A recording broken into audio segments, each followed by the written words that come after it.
Bonsoir, Hanouka Sameach, Erev Tov.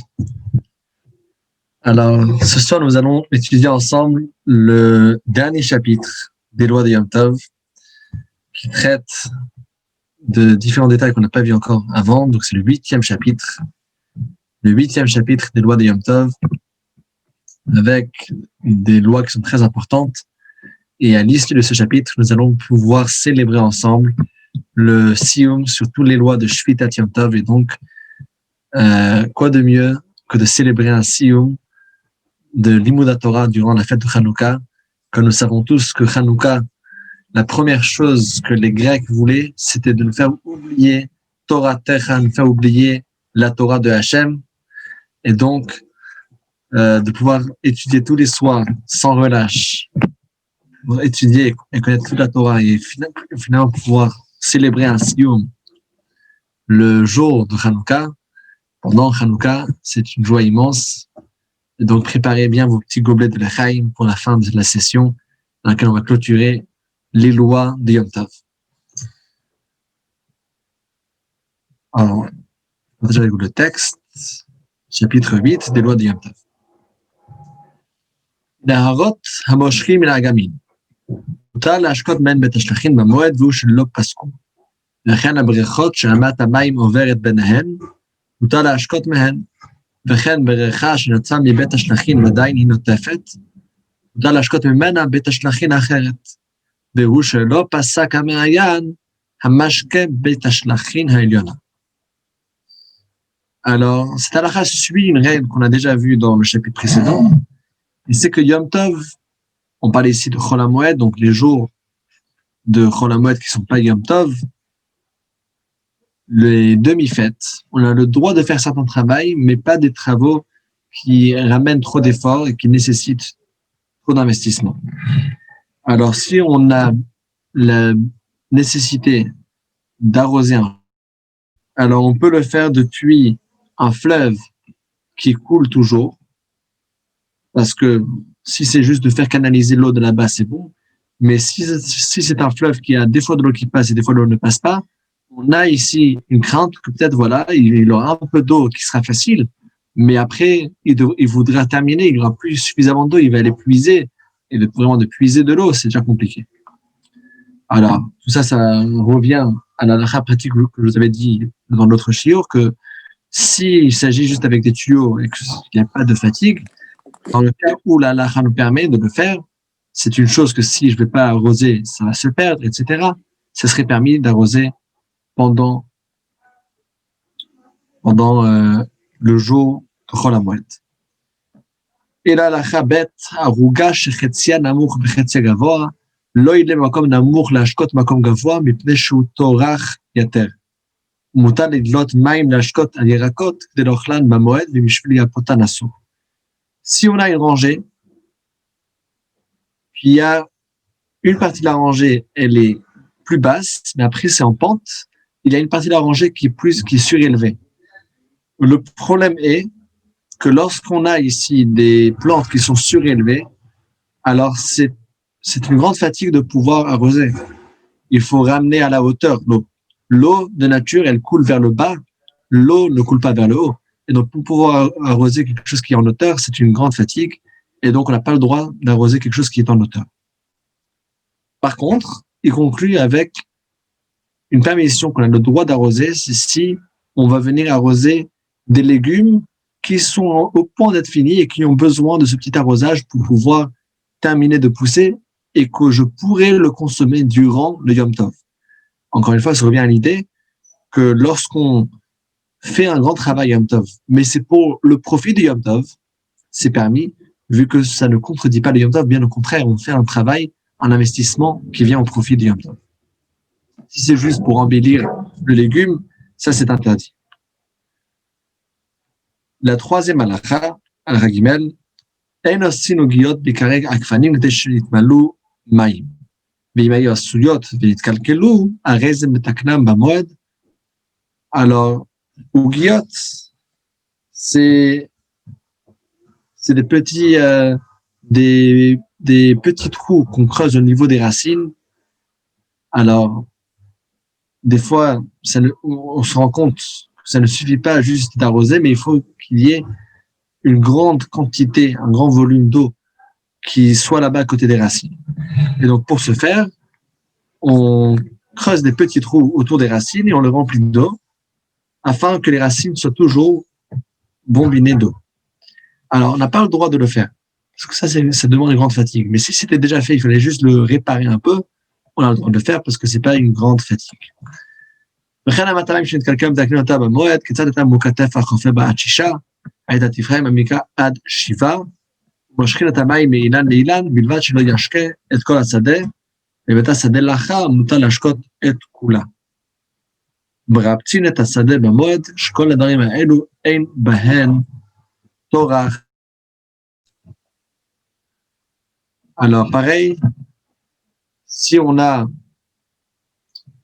une cour d'eau qui passe dans le champ, alors si c'était déjà fait, on a le droit de le réparer.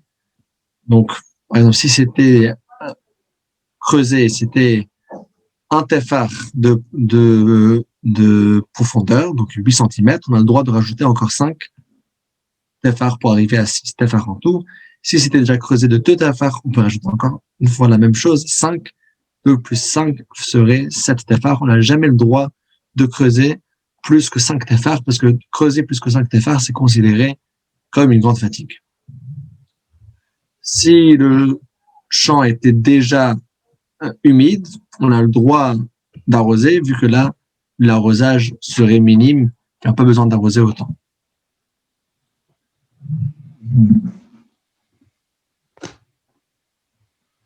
Alors, Zraim shelo shatu milfnei hamoed, lo yashkem b'moed mipnei shetzrichin mayim rabim, yavo liday torach yater. S'il y avait des semences qui n'ont pas bu de l'eau du tout avant Yom Tov, on n'a pas le droit de les arroser pendant le moed parce qu'il y aura besoin d'avoir beaucoup d'eau. ומותר להסב את הנהר ממקום למקום, לפתוח נהר שנסתם מאוד שכין מרות של יחיד, אם צריך להם חוטטין אותם שפין לצדקיהן, אבל אין חופכין אותן לכתחילה, וחוצין אותך מים, אף על פי שאינו צריך להן, ועושים נברכת במועד. Alors, s'il y avait déjà un fleuve, seulement que le fleuve, il a eu un petit blocage, un petit barrage, on a le droit de l'ouvrir, vu que ça suit la règle des choses qui ne demandent pas une grande fatigue. Et le dernier détail, c'est qu'on a le droit de faire une nivrechet, on a le droit de faire un bain spécial pour faire la lessive, pour laver les habits. A priori, on ne lave pas les habits pendant Yom Tov.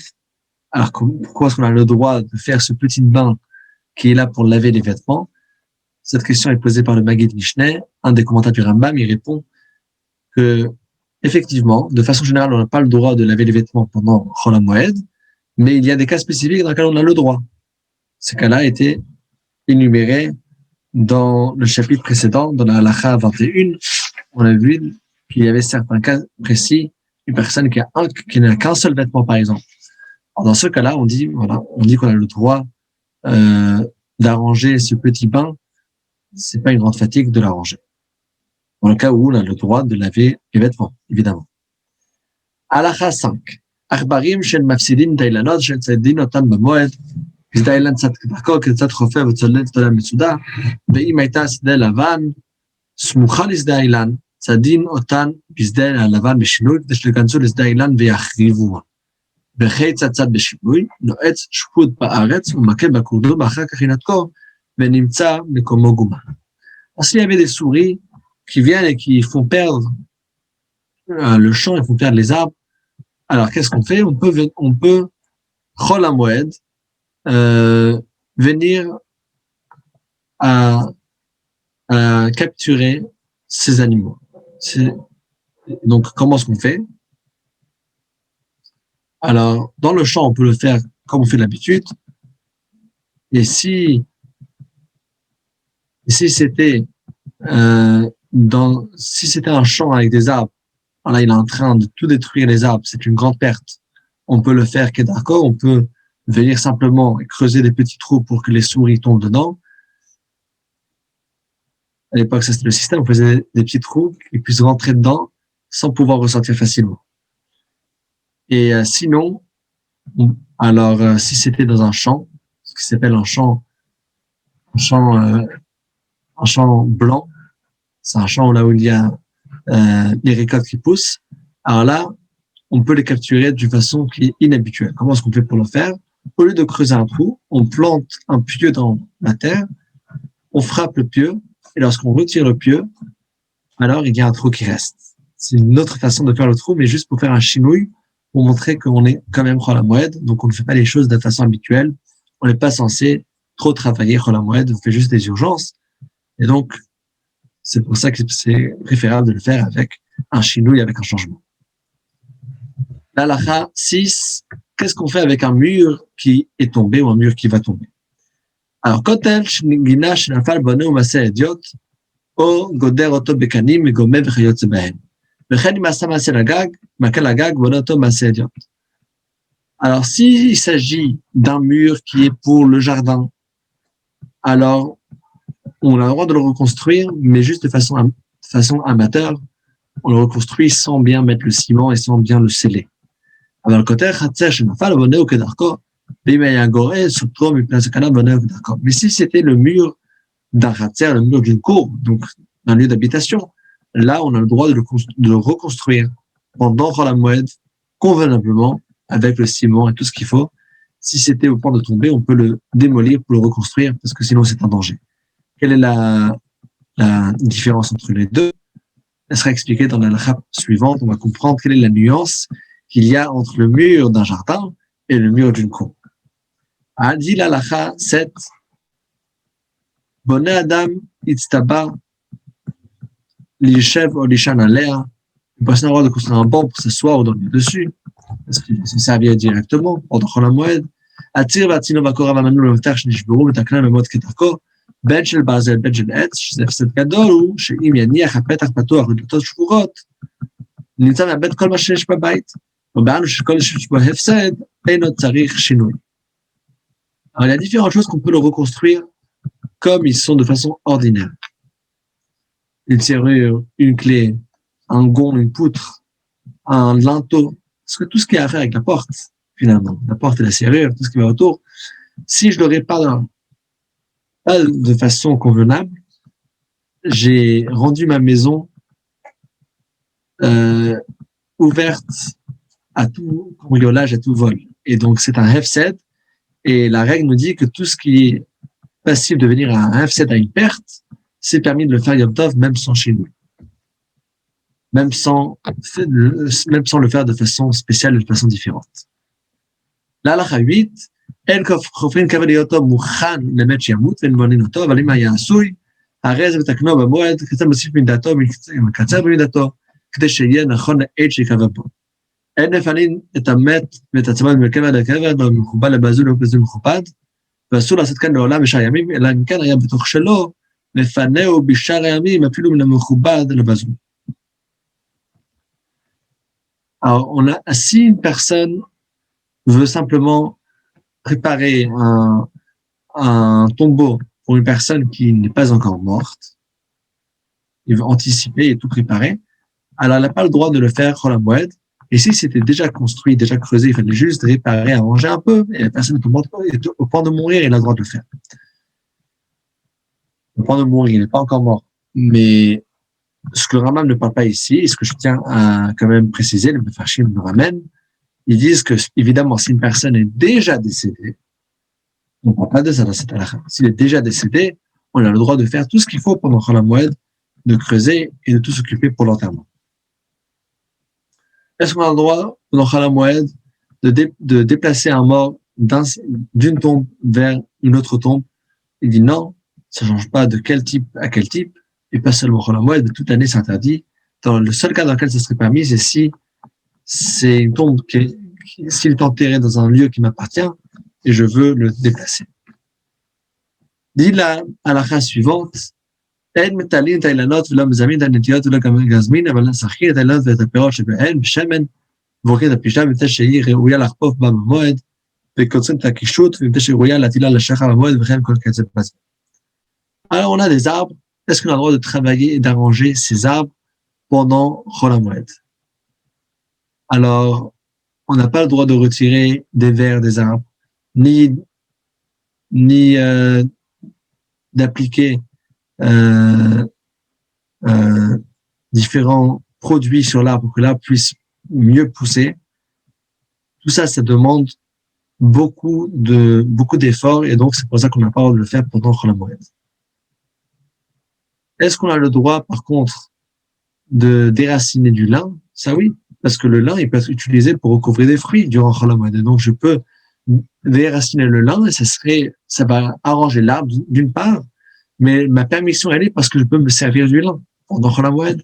On peut arracher des houblons parce qu'on peut se servir pour faire fermenter de la bière durant Chol Hamoed. Dit la halakha suivante, En machnisin et atson le dire, כשתשתבלו את הקרקע שהוא מדייר שדהו במועד. אם באו מאליהן, מותר, ואין בסיינותן, ועשכנן שומר לנער את צונם, היה שכיר שבת, שכיר חודש, שכיר שנה, שכיר שבוע, מסיינותן, ושוכין את שומר לנער הצאן, וכל מקום, כשתשתבלו את כל השדה, הזבל, לשמל חצר, מסלקל אותו לצטטים, ולשאת חצר כרפת בקר, מוציא נתו להשפעה. Alors, on n'a pas le droit d'apporter des moutons dans un espace de pâturage pour qu'ils fertilisent la terre pendant Chol Hamoed. Mais si les moutons sont venus d'eux-mêmes, on peut les laisser là-bas. Mais il faut les laisser vraiment sans que nous-mêmes les fassions promener dans le champ. S'ils sont venus d'eux-mêmes, ils sont les bienvenus, ils vont faire des engrais, et comme ça va améliorer la qualité du champ.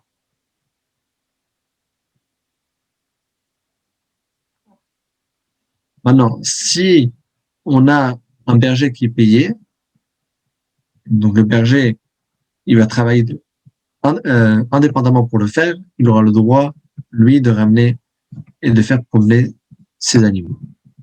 Si maintenant on avait trop d'engrais qui étaient dans un endroit et que c'est devenu impossible de pouvoir se déplacer et de pouvoir supporter cet endroit, on a le droit de faire sortir tous ces déchets et le mettre avec les ordures.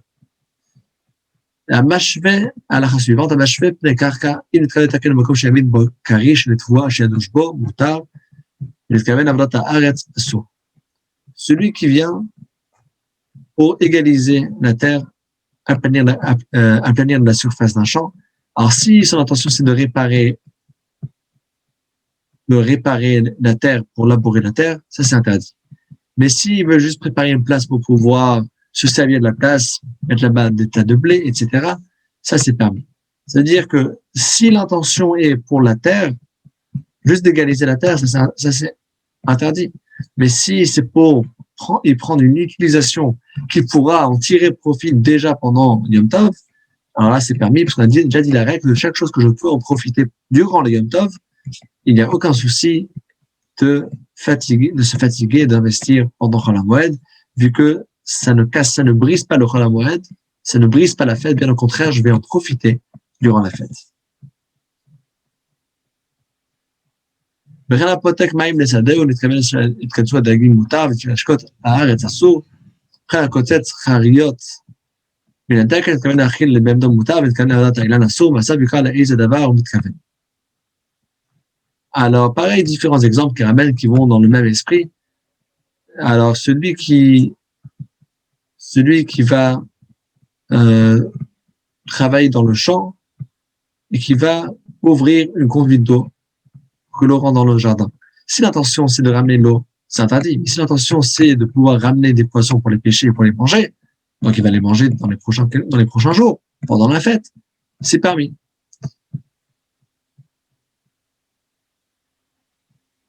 Alors, si une personne vient et qui va couper des branches du palmier, si l'intention c'est de nourrir un animal, c'est permis, parce qu'il va en tirer profit pendant Yom Tov, pendant la fête déjà. Mais si l'intention c'est de cultiver l'arbre, c'est interdit.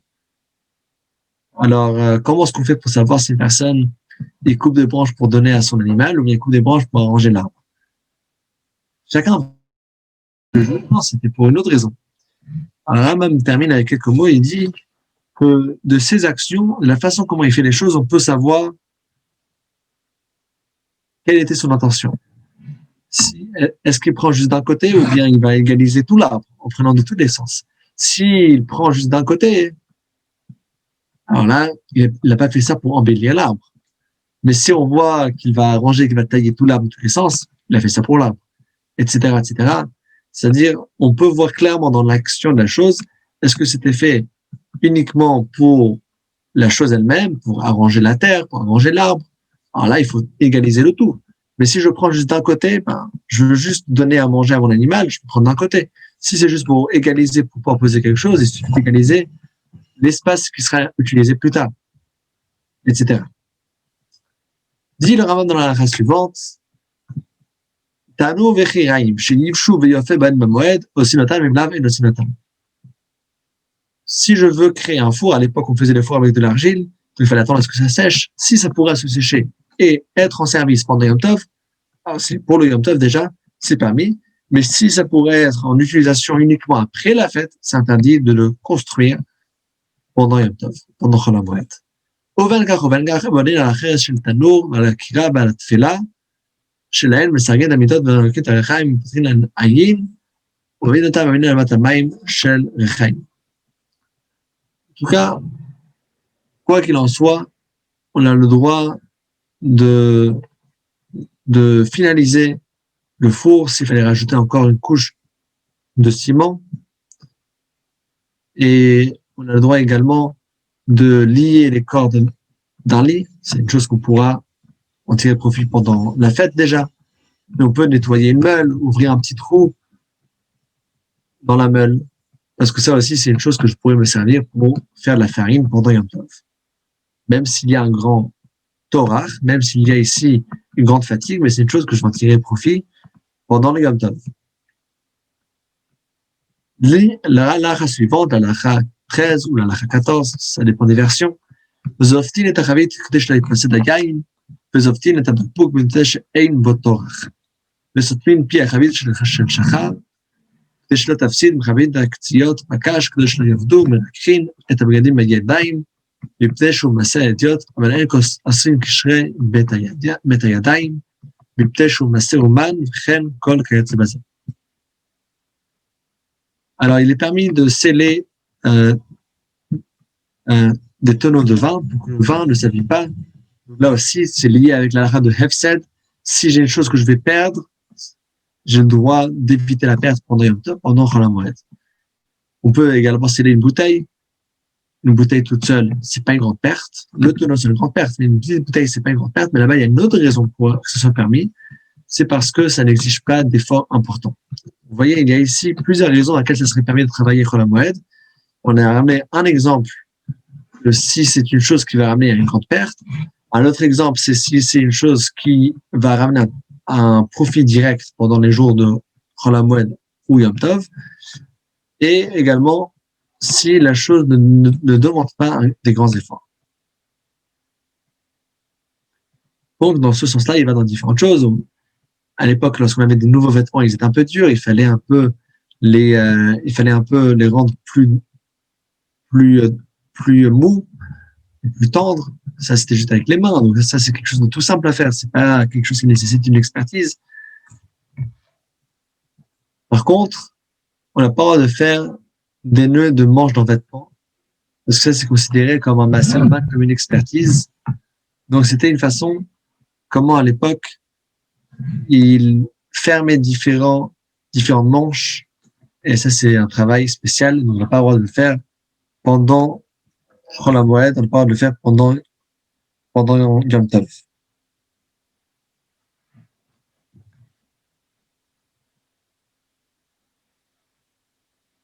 Donc, la halakha 15, קוצצים ציפורני חמור של החיים, ומולים נבוס לבהמה, וסוס שרוכב עליו מותר ליטול ציפורניו, ושחקו כדי אפרותו, ואין מרבין בהמה במועד, אבל מקיזין לדם, ונמולים במילה רפואה, וכמה מחלות משקים שאינן מאכל בריאים אלא לרפואה, מותר לאדם לאכולם ושתות במועד.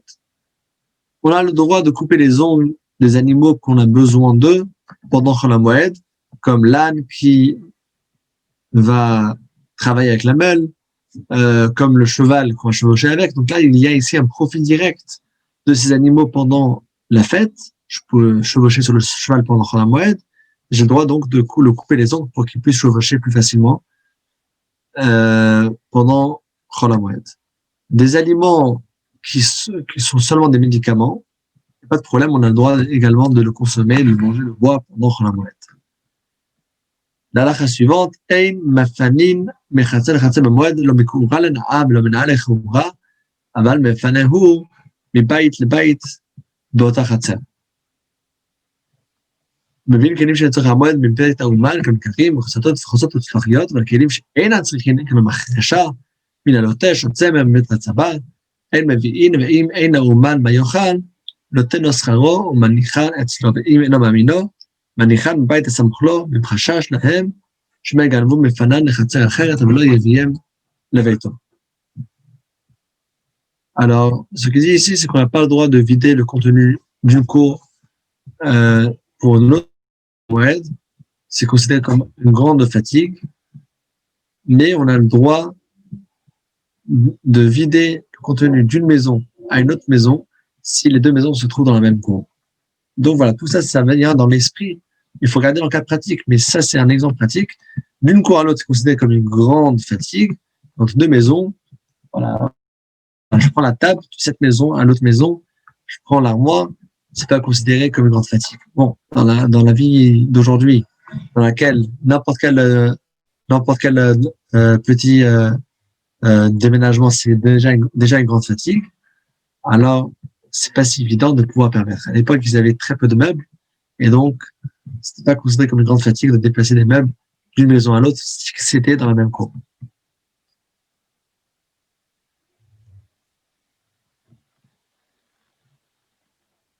Est-ce qu'on a le droit d'acheter des ustensiles qui se trouvent dans la maison de l'expert, de celui qui les a fait?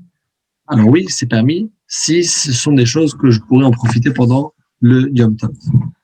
Si ce sont des choses que je ne peux pas en profiter pendant Yom Tov, alors si le Ouman, si l'expert qui les a confectionnés, il a besoin de ça, il a besoin de l'argent pour pouvoir vivre, pour pouvoir acheter de la nourriture pour Yom Tov, alors je le paye et je vais récupérer les marchandises uniquement plus tard. S'il y avait une crainte, quand on les descend chez lui, alors les gens ils vont être au courant, il y a une chose de grande valeur qui se trouve maintenant dans la maison de l'artisan, alors les gens vont venir le voler. Dans ce cas, j'ai le droit de le récupérer tout de suite, vu que ça rentre dans le critère de Meniat Hefsel, d'éviter une perte. Et donc, on a le droit d'éviter les pertes pendant Chol HaMoed, y compris les pertes de vol. Et maintenant, on va parler, dans ces dernières quelques lois qui vont clôturer toutes les lois de Yom Tov, les lois de la veille de Yom Tov, la préparation. Chaque chose dépend de sa préparation. L'Halakha 17. אסור לעשות מלאכה הרבה ימים טובים למנחה או למעלה כמו הרבה שבתות. כל עצמך בהן אינו רואה סימן ברכה. וגוררים בו, מבטלים אותו בעל כוחו, אבל אין מכין אותו מכת פרדות, ואין צריך לומר שנדין אותו בחוץ בערבי פסח אחר חצות. שעושה בו מלאכה אחר חצות ונדין אותו, ואין צריך לומר שנדין אותו מכת פרדות, אם לא נידוהו, בשם 14 בניסן אין הקשר הרבה ימים טובים, מפני שיש בו חגיגה ושחיטת קורבן. De façon générale, on n'a pas le droit, c'est interdit de travailler la veille de Yom Tov, l'après-midi, depuis le moment dans lequel on fait la tfila de Mincha, comme la veille de Shabbat. Celui qui travaille la veille de Yom Tov l'après-midi, il ne verra pas de bracha, de l'argent qu'il gagnera pendant ce moment-là. Il faut essayer de l'empêcher de le faire, mais il ne sera pas passible de coups de malcoute. Pas d'excommunier. On ne va pas l'excommunier non plus. Pas de nidouille. Sauf la veille de Pessah. La veille de Pessah, l'après-midi, celui qui travaille à ce moment-là, il sera excommunié, il sera passible de coups, puisque la veille de Pessah l'après-midi, c'est pas comme toutes les veilles de fête, mais c'est exceptionnel, vu qu'on ramenait le sacrifice de Pessah, on ne ramenait pas à Pessah. Le Korban Pessah était ramené avant Pessah, Erev Pessah, après Chatzot. Donc c'est le moment du sacrifice du Korban. C'est pour ça que c'est considéré comme déjà faisant partie du Yom Tov. Et donc la veille de Pessah, c'est encore plus grave, l'interdiction de ne pas travailler l'après-midi. La halakha suivante, halakha 18, לפיכך יום 14 אסור לעשות מלאכה מדברי סופרים, כמו שחולו של מועד. והוא קל בכל של מועד ואסור למחצם למעלה, שהוא זמן השחיטה, תלוי במקום שנהגו לעשות, עושים, במקום שנהגו שלא לעשות, אין עושים. Alors, donc, le 14 Nissan, l'après-midi, c'est interdit des Rabbanan de faire aucun travail, comme Chol HaMoed, mais simplement Chol HaMoed, vu que Chol HaMoed, c'est toute la journée, et là, c'est juste l'après-midi. Et s'il y a une question à la règle, on pourra être plus souple que le Chol HaMoed, vu que les Chachamim, ils ont mis moins de gravité dans ce jour-ci. Maintenant, depuis la matinée jusqu'à Chatzat Hayom, jusqu'au milieu de la journée, ça dépend du minhag de l'endroit. L'endroit où la coutume est de ne pas travailler, la veille de Pessah, la matinée, on ne travaille pas. Si la coutume est de travailler, c'est permis de travailler. Halakha 19, ואפילו מקום שנהגו לעשות, לא יתחיל כתחיל לעשות מלאכה ב-14, אף על פי שהוא יכול לגמרה קודם חצות, אלא שלוש אומניות בלבד, הן מתחילים ממקום שנהגו לעשות, ועושים את חצות לאלוהן, החייטין, הספרים הקופסים. אבל שאר אומנויות, אם התחיל בה קודם 14, ושגומר את חצות, הם צריכים לשאר אומניות לצורך הרבה. Et là, il dit un grand mais. Même dans les endroits dans lesquels on a le droit de travailler, parce que la coutume est de travailler la veille de Pessah dans la matinée, c'est pas tous les travaux, mais c'est uniquement 3 choses spécifiques que le peuple a besoin de ça de façon générale, et spécialement la veille de fête. Et ce sont les couturiers, les coiffeurs et les kofsim, les blanchisseurs. C'est 3 choses qu'on a besoin. Encore plus la veille de fête. C'est pour ça que si on a droit à la coutume qu'on permet de travailler, la veille de fête, la veille de Pessah la matinée, on peut travailler, mais uniquement ces 3 choses-là. Et donc, conclusion à la règle, c'est que la veille de Pessah, il faut éviter de travailler de façon générale. Alors, si personne se déplace d'un endroit à l'autre, dit la halakha suivante,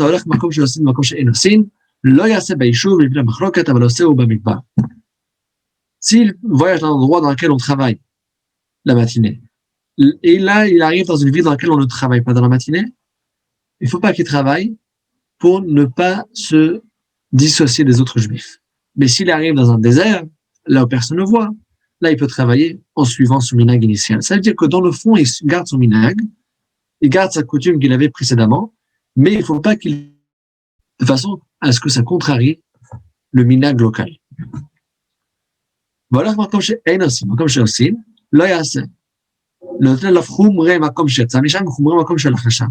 Le contraire, s'il part, il quitte un lieu dans lequel la coutume était de ne pas travailler, et il arrive dans un lieu dans lequel la coutume est de travailler, il ne travaillera pas, il garde la khumra, le côté strict de l'endroit où il part, ou le côté strict de l'endroit là où il arrive. Il faut toujours être mahmir, toujours arriver au côté le plus strict dans les 2 sens. Mais il ne faut pas qu'il les montre, vous voyez, moi je ne travaille pas, parce que c'est la veille de Pessah et moi je suis plus scrupuleux que vous. Il ne faut pas faire ça, il faut qu'il passe discrètement. C'est pas difficile de passer discrètement sans rien faire, il y a beaucoup de gens qui ne font rien de toute façon. Mais il ne faut pas montrer, voilà, moi je ne travaille pas à la matinée parce que moi je fais mieux que vous.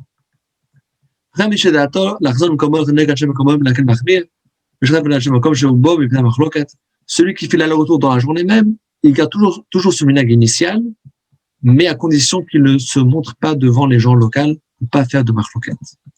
Et la dernière halakha de tout ce chapitre, et donc de toutes les lois de Yom Tov, et après cela, on va les dire ensemble devant les Chaim. Alors préparez tous les verres de l'Echaim devant vous.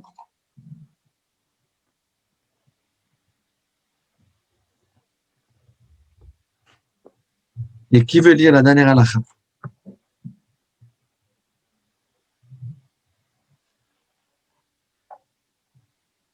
Baruch.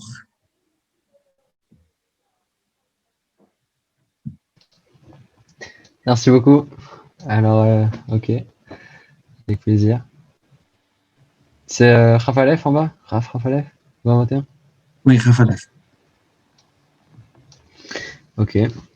מוליכין ומביאים כלים מבית האומן ב-14 אחר חצות, אף על פי שאינן לצורך המועד. Alors, je peux me lancer dans une traduction, je tente. On peut, Molichin, je sais pas, mais on peut amener les kelim, des ustensiles d'un artisan, le 14, à mon avis ça doit parler de la veille de Pessah, après Chatzot.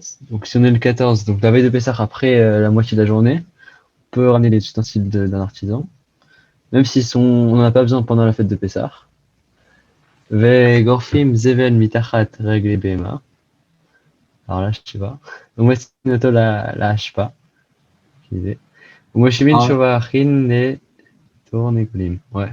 Je te laisse traduire. bon, alors, la première chose, c'est très bien traduit. On a le droit d'apporter des ustensiles à la maison d'un artisan, même le 14 Nissan après la mi-journée, vu que de transporter des ustensiles, c'est pas considéré comme une mélacha. C'est pas un travail. Et donc, on a, on a déjà dit que la veille de Pessah, c'est important, mais c'est pas comme Chol HaMoed. On a le droit donc de faire un certain déménagement, de ramener des ustensiles. Et là-bas, c'est pas considéré comme quelque chose de grand de toutes les façons. La deuxième chose qui dit, c'est que c'est permis de gratter du zevel, euh, des engrais qui se trouvent sous les pieds des animaux, et on a le droit de les jeter dans les déchets. Donc, ça aussi, c'est une chose qui serait permis. Moshivim, voici, le troisième halakha. Ouais, moi, Shovachin les tournegolim. On peut mettre dans les pigeonniers, enfin dans les enclos, les poules. Ça. Alors, permis de fabriquer un nid pour les oiseaux. Ok. Ve chez Yashva Shloshet Yamim, Oyater al Betim. Et une poule qui a couvé ses œufs pendant 3 jours ou plus.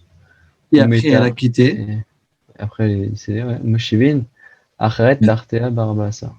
Peut. Je sais pas. Placer une autre poule sur les œufs pour couver.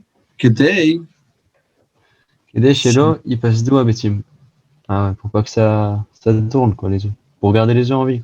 Pour pouvoir les utiliser. parce que les Ok. œufs, c'est-à-dire, les œufs, une fois que les œufs ils sont pondus, tu peux couver dessus. Mais si c'est en plein processus de couver et ensuite il y a une interruption, si on va rien faire, ça va se perdre. Ça ne peut pas rester comme ça au milieu. Mm. Donc, la veille de Pessah, même après Khatsat, on a le droit de faire tout ce qu'on vient de dire, de ramener les ustensiles. Donc, on a le droit de ramener les ustensiles depuis l'artisan. On a le droit de gratter sous les sabots des animaux s'ils sont des saletés, ils ont là-bas des engrais. On a le droit on a le droit de placer des nids pour pour les poules. On a le droit de placer une poule pour couver sur des œufs si on a déjà commencé 3 jours avant et que la poule était morte. Tandis que si on n'était pas de la veille de Pessah, on était dans Uba Moed, voilà la fin, dernière ligne. Ouba Moed, El Moshivin. Et. Je sais pas. Je sais pas. Mais Chol Avalim HaMoed, Barcha on Ba parle du Moed, droit Mer de, Bessi. Pardon. El Marzirin ou Talim Koma. Donc, si Chol Moed, on doit pas le faire, mais si la poule elle est déjà partie, les œufs qu'elle a couvés pendant Chol Moed, alors on peut la ramener, c'est ça? voilà. Alors, en fait, quelle est la différence entre Chol HaMoed et Erev Pessah? Alors, on avait mentionné avant que Erev Pessah, c'est un peu moins strict que Chol HaMoed. On est un peu plus souple avec la veille de Pessah. Et la raison, elle est parce que simplement, Chol HaMoed, c'est pendant la fête. Donc, on est plus strict. Tandis que la veille de Pessah, c'est juste la veille. C'est important, mais ça fait pas partie vraiment de la fête. Donc, on est un peu plus souple. Et ce détail-là, comme expliqué par les Mefarshim, par les commentaires, ils disent parce que quand, quand il y avait déjà une poule qui couvait sur les œufs, et après on veut ramener une autre poule, c'est un safek. On a un doute si une autre poule acceptera d'aller couver des œufs qui étaient déjà couvés par une autre poule. Chaque poule a son truc. J'ai mon œuf, c'est une chose, un œuf qui est vierge, bon, c'est pas mal, mais un œuf qui est déjà coupé par l'autre, un œuf d'une autre poule, etc., ça fait qu'on a un doute. Alors, maintenant, de prendre les poules et de les placer dessus pour qu'elles couvrent, ça demande des efforts. Alors, j'ai le droit de le faire la veille de Pessah, mais pas Chol HaMoed, vu qu'on a ici un doute, peut-être tout l'effort ira en vain.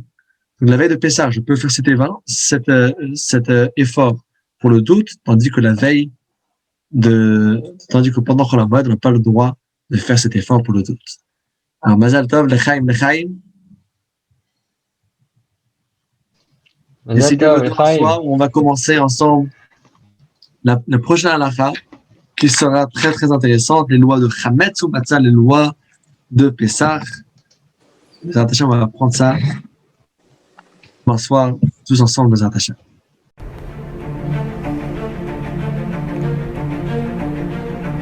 Et si connaître toute la Torah était possible, plongez-vous dans les joyaux de la Torah. Étude du Rambam, le Maïmonide, cours de qualité par des rabbins francophones aux 4 coins du globe. Un chapitre chaque jour, à raison de 20 minutes, pour finir en moins de 3 ans l'apprentissage de la Torah. Relevez le challenge, tous les soirs en direct à 20h30 ou 21h30 heure israélienne. Nos cours sont accessibles à tout moment, YouTube, Facebook et sur notre site torah24.com.